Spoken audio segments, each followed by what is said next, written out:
When my parents told me there wouldn't be a family trip this year, I nodded politely.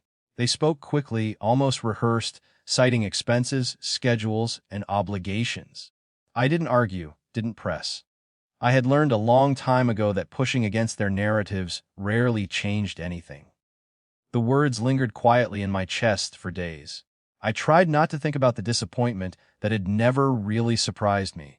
Family vacations had always been even, my brother first, me last, or sometimes not at all. Yet this time felt different. There was an undercurrent of deliberate exclusion, a subtle but sharp dismissal I couldn't ignore. A week later, I stumbled on the first proof of deception. Photos appeared online, my parents smiling in first-class seats, champagne flutes in hand, that the city lights blurring past the window. Boarding passes revealed their luxury flight, meticulously documented, and my name conspicuously absent.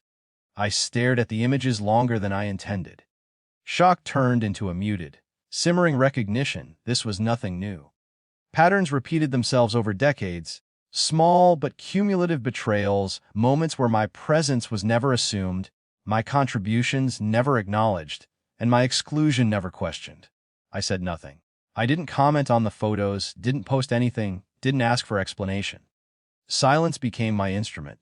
It wasn't apathy, it was control. For once, I didn't have to perform, accommodate, or explain. I simply observed. Days passed. Each time I saw my parents laughing in snapshots, my awareness of past slights grew, coiling tighter around a simple principle: my labor and presence had always been assumed. My absence had never carried consequence. Until now. Then, a trigger arrived.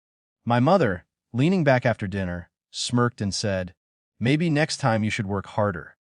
The words were light, teasing, but beneath the casual tone lay the same arrogance that had colored my life, my worth, measured against effort.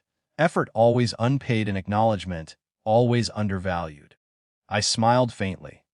Not a laugh, not a retort, just a measured recognition. The moment crystallized something I had already been planning: subtle withdrawal, deliberate absence, calibrated to convey authority without spectacle. The following days were quiet.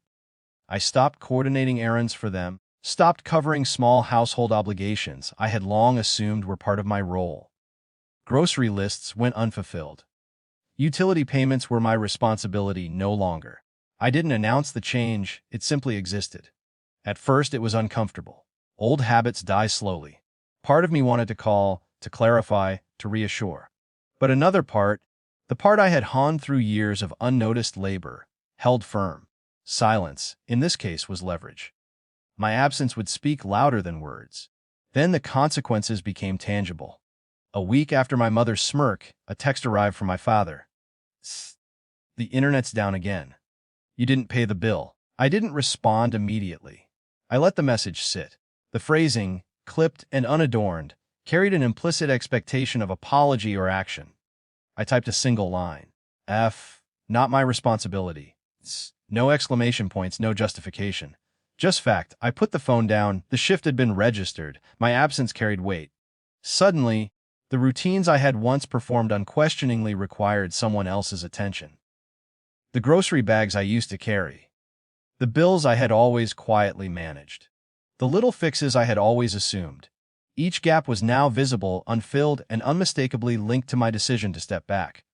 My parents began to adjust. Calls came, indirect questions, hints of inconvenience, the unspoken acknowledgement that the balance of dependence had changed. I didn't respond to most of it. Observing, noting, and remaining silent became a quiet form of authority. Emotionally, it was complicated. I didn't feel triumphant. There was relief, yes, and an odd satisfaction in being finally seen through absence. But there was also lingering disappointment. Years of being overlooked and undervalued did not vanish instantly. Each act of withdrawal carried a twinge of grief for the care I had freely given and which had never been appreciated. I started redirecting my energy elsewhere. Errands, financial planning, and small acts of self-care that had been deferred were now attended to with focus and clarity. My presence in my own life became deliberate in a way it had never been when it was assumed to exist for others. Over time, I noticed subtle changes. My father called less frequently. My mother no longer joked about working harder. My brother began handling tasks I had previously managed silently. The gaps were filled, but now with the recognition that I would no longer automatically compensate. Authority had shifted, but quietly, measuredly. I occasionally thought of the trip they had taken without me. The photos still existed online, reminders of exclusion. But they were reminders of the power I had reclaimed to choose where to invest attention, effort, and care, to step back without spectacle, to create consequences without confrontation. A month later, my mother sent a message. Things are harder than we expected.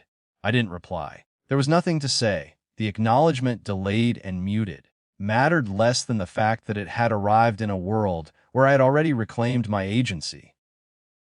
My labor and attention were no longer assumed, no longer taken for granted. I learned something essential. In that quiet stretch of time, authority need not be loud. Consequences need not be dramatic. Withdrawal, measured and deliberate, can shift the balance of power and assert one's presence in ways words never could. Sitting alone one evening, watching the city lights flicker, I realized I felt no triumph, no vindictive glee. Only clarity, calm authority, and the steady pulse of self-possession. My parents weren't laughing anymore. But that wasn't the point. The point was that I had finally stopped being invisible. And for the first time in years, I felt seen, not through their acknowledgement, but through the undeniable weight of my own absence.